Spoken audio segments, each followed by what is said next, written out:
नमस्कार। आज हम भारत के इतिहास के एक ऐसे दौर की बात करेंगे जो अक्सर दो बड़े साम्राज्यों की कहानी में कहीं खोसा जाता है, पर यकीन मानिए ये दौर बेहद दिलचस्प है।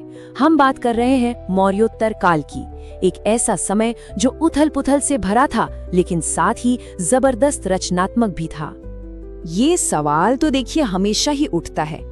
इतिहास हमें बार बार दिखाता है कि जब भी कोई बहुत बड़ी शक्ति गिरती है तो अपने पीछे एक खालीपन, एक पावर वैक्यूम छोड़ जाती है। और मौर्य साम्राज्य के पतन के बाद भारत में भी बिल्कुल यही हुआ। और जानते हैं, उस खालीपन को भरने के लिए जो होड़ मची, उसने एक कमाल की रचनात्मक उथल-पुथल को जन्म दिया। एक ऐसी हलचल जिसने भारत की कला, इसकी अर्थव्यवस्था और तो और समय को देखने के हमारे नजरिए को भी हमेशा हमेशा के लिए बदल कर रख दिया। तो चलिए इस दिलचस्प दौर को जरा करीब से समझते हैं। तो सवाल ये है कि रचनात्मक उथल-पुथल आखिर शुरू कैसे हुई? इसकी जड़ें हमें मिलती हैं मौर्य साम्राज्य के गिरने के बाद हुए राजनीतिक बिखराव में। इस दौर की शुरुआत होती है एक बहुत ही ड्रामेटिक घटना से, एक सम्राट की हत्या जिसने सिर्फ एक वंश का अंत नहीं किया बल्कि उसने पूरे भारत की राजनीतिक एकता को तोड़कर रख दिया। और इसके साथ ही दर्जनों छोटे छोटे राज्यों के बीच सत्ता के लिए एक नई दौड़ शुरू हो गई। अब इस राजनीतिक खालीपन ने क्या किया? इसने उत्तर पश्चिम भारत के दरवाजे बाहरी समूहों के लिए खोल दिए। फिर तो जैसे एक के बाद एक कई समूह आने लगे। सबसे पहले आए यूनानी, फिर शक और आखिर में कुषाण। और कमाल की बात ये थी कि हर समूह अपने साथ अपनी अलग संस्कृति और शासन के नए नए तरीके लेकर आया, जिससे इस पूरे इलाके में एक अनोखा कल्चरल मिक्स देखने को मिला। तो अब बड़ा सवाल ये उठता है कि इतने सारे नए राजा, कुछ देसी कुछ विदेशी, इन्होंने अपनी सत्ता को, अपनी रूल को आम जनता की नजरों में सही कैसे ठहराया? मतलब उन्होंने अपनी पावर को लेजिटिमाइज कैसे किया? इसके लिए उन्होंने बड़े दिलचस्प तरीके अपनाए। यहाँ हमें दो बिल्कुल अलग अलग रणनीतियां देखने को मिलती हैं। देखिए, एक तरफ थे पुष्यमित्र शुंग, जिन्होंने अपनी ताकत साबित करने के लिए सदियों पुराने वैदिक अनुष्ठान अश्वमेध यज्ञ का सहारा लिया। तो वहीं दूसरी तरफ थे कलिंग के राजा खारवेल। उन्होंने तो एक तरह से अपनी पूरी पब्लिक बायोग्राफी ही पत्थर पर खुदवा दी, अपनी हर उपलब्धि का बखान किया ताकि लोग उन्हें एक महान राजा के तौर पर देखें और स्वीकार करें। अब जरा दक्षिण की तरफ चलते हैं। वहां सातवाहनों ने एक बहुत ही क्लेवर सोशल स्ट्रैटेजी अपनाई। उन्होंने खुद को पारंपरिक सामाजिक व्यवस्था यानी वर्ण व्यवस्था के प्रोटेक्टर के तौर पर पेश किया।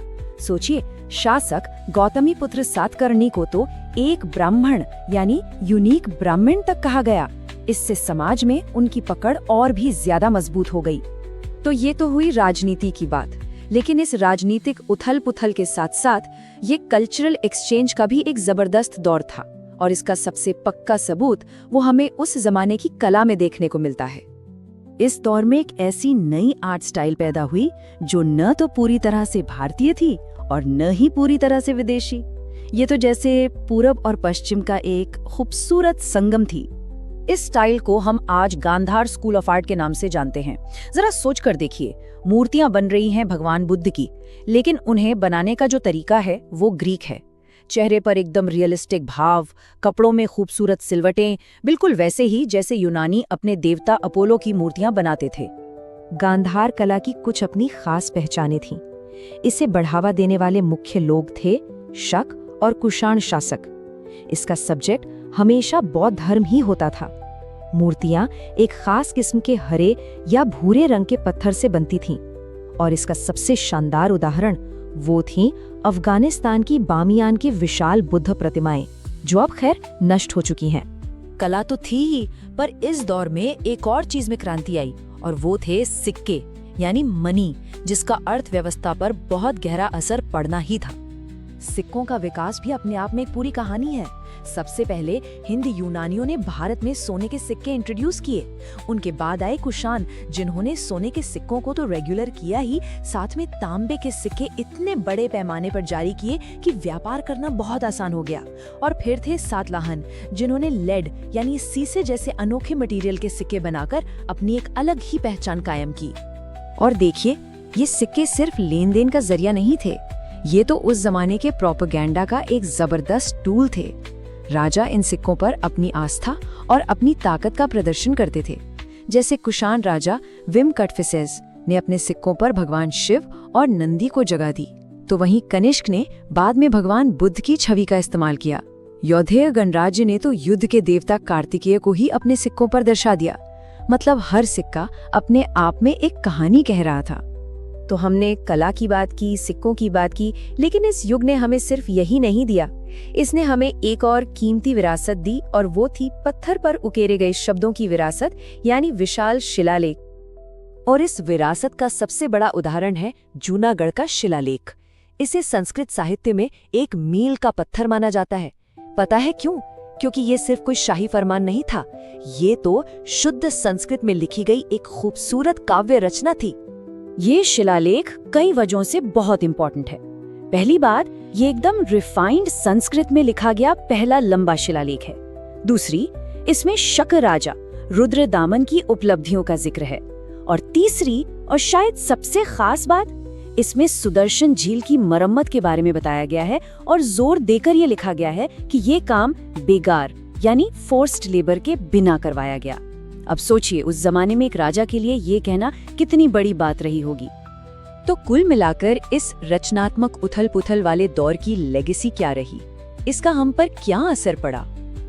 देखिए, इस दौर ने हमें सिर्फ कला और सिक्के ही नहीं दिए, इसने तो खुद समय को एक नई परिभाषा दे दी।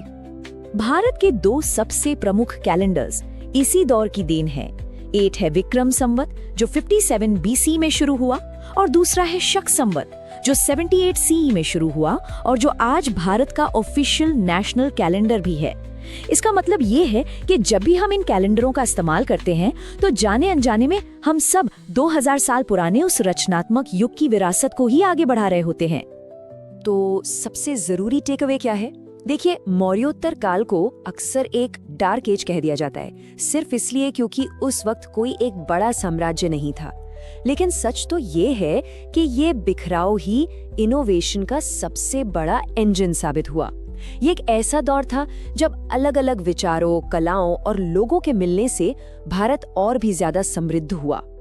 और ये हमें एक बड़े सवाल के साथ छोड़ जाता है, क्या वाकई सांस्कृतिक बदलाव के लिए बड़े और स्थिर साम्राज्यों का होना जरूरी है, या फिर असली तरक्की ऐसे ही उथल-पुथल भरे दौर में होती है जब पुरानी चीजें टूटती हैं और नई संभावनाओं के लिए जगह बनती है?